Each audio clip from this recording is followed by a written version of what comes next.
E do të shohim më gjerësisht materialet e përgatitura. Kryeministri Edi Rama thot se drejtësia e re është e dehur nga liria që mazhoranca socialiste i ka dhënë.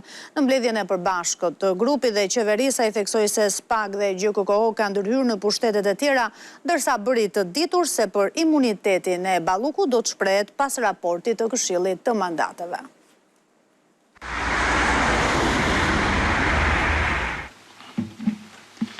Jemi në një udhkryq të ri. Me këtë konstatim, Edi Rama nisi fjalimin që i kaloi 1 orë e 30 minuta në mbledhjen e përbashkët të kabinetit qeveritar dhe grupit parlamentar të zhvilluar në Pallatin e Brigadave. Është një udhkryq mjegullash, botë kuptimore dhe erësh artificiale. Udhkryqi për cilin Rama foli me shqetësime, madje tha se po vinte në rrezik edhe të ardhmen europiane të vendit, lidhet me drejtsinë e re që, me sa duket, sipas kryeministrit, është e dehur nga pavarësia që i është dhënë. Ka filluar edhe një lëvizje sportive prokurorësh, të cilët janë turur në garën për mandatin e ardhshëm dhe të afërt të SPAK-ut, duke prerë flet arreste në tufa për çështje që në rastin më të mirë nuk janë fare çështje penale, dhe në rastin më të keq hetohen në gjendje të lirë. Shija e pavarësisë reale i u mjegullon arsyen, u erson syt.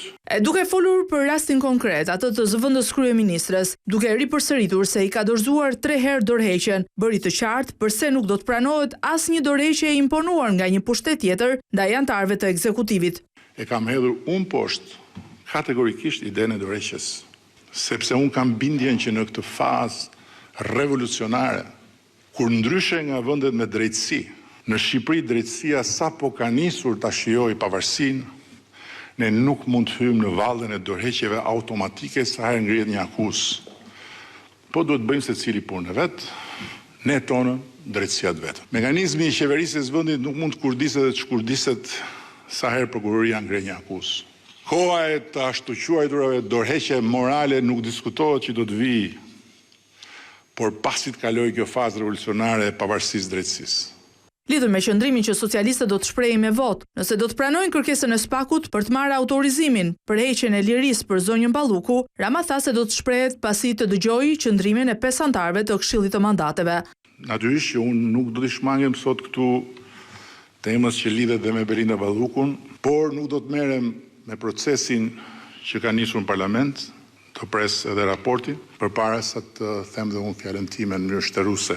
Me arrestet pa gjyq, siç sjell rastin e ish drejtores së Akshit, Rama thotë se po intimidohet administrata publike. Për të vënë ulërimën kur paketohet si kërkesë për arrest me ca argumenta që i thon logjikës mbyllë gojën se të futa brenda. Cila është nevoja? Çfarë justifikon? Një kuturisje të marrë për të bërë 40 kontrolle banesash në ditën e vigjiljes së vitit të ri, po sikur Lina Kaçanaj të jetë krejt e pafajshme. A thua se në këtë vend vetëm prokurorët punojnë për shtetin, ndërsa tjerët punojnë vetëm për planin e hetimeve dhe të arrestimeve të prokurorëve. Qartësoi disa herë se këto deklarata nuk duhet shikohen si presione apo ndërhyrje në punët e drejtësisë, pasi Rama mendon se e kundërta është e vërtetë. Çfarë është përveç se ndërhyrje vendimi i gjykatës kushtetuese se si parlamenti ka vendosur të ndaj komisionet parlamentare. Hapu dhe. Kura antikorrupsion sipas kryeministrit po rrezikon të bëhet edhe më e dëmshme se vetë fenomeni. Kryeministri mendon se ka një fushat që synon të pengojë të duken rezultatet e këtyre 13 viteve, duke kriminalizuar çdo njeri dhe çdo punë të bërë nga qeveria e tij. Pa llogaritur këtu ata të verbrit që e çajnë rrugën e jetës me shkopin e kryeplakut të botës gënjeshtrave, dhe hedhin bomba artizanale te xhamia që të rrëzojnë narkoshtetin. Tu one and only është një plak i marrë me 5 dërrasa mangut, që të heqë zvarr pas vetes 500 vetë që kontribojnë me pasion për të cënuar me çdo kusht imazhin e Shqipërisë, me këtë lemeri këtu që edhe tokën e lëviz korrupsioni. Njerëzve të drejtësisë të mos merr me mesazhierin, në rastin konkret atë, por me mesazhin dhe ju kujtoi sjelljet që kishin me paraardhësin e tij. Mirë është ta kujtojnë se ku ishin fshehur eksaktësisht kur paraardhësi e ngrinte, puqiste dhe e ulte lavire prokurorën e përgjithshme. Kryeministri disa herë përsëriti se nuk ka ndryshuar mendim, pavarësisht se edhe të tjerët po i kujtojnë se është fajtor përse i dha kaq shumë mbështetje reformës në drejtësi, por ai paralajmëron ndryshime ligjore në bashkëpunim me ekspertë huaj, ndryshime që do sjellin garanci, thot Rama, për hetime të drejta të pavarura dhe që nuk shkelin të drejtat e njerëzit.